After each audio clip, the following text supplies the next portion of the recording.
বাংলাদেশে সবচেয়ে ব্যস্ততম এবং ঘনবসতিপূর্ণ ঢাকা এবং চট্টগ্রাম নগরী। দেশের বৃহত্তম দুটি নগরী দূষণের জন্য সবচেয়ে বেশি অবদান রাখে পরিবহন। পরিবহন কি পরিমাণে দুই নগরীকে দূষণ করছে তা পরিমাপের জন্য দুই শহরের সড়কের পাশে বসবে আধুনিক জাপানি প্রযুক্তির যন্ত্র। প্রতিটা যন্ত্র জাপান থেকে আমদানি করে সড়কের পাশে বসিয়ে দেওয়া হবে।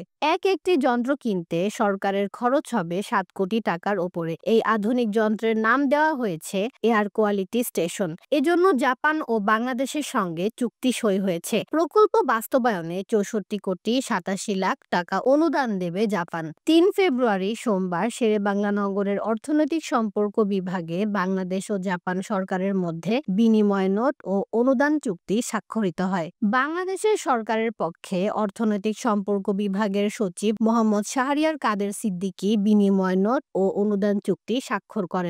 জাপান সরকারের পক্ষে বাংলাদেশে নিযুক্ত জাপানের রাষ্ট্রদূত এবং ঢাকায় নিযুক্ত জাইকার চিফ রিপ্রেজেন্টেটিভ ইচিগুচি তোমোহিদি অনুমান চুক্তি স্বাক্ষর করেন। প্রকল্পটি পরিবেশ অধিদপ্তর কর্তৃক মার্চ 2025 থেকে জুন 2028 মেয়াদে বাস্তবায়ন করা হবে।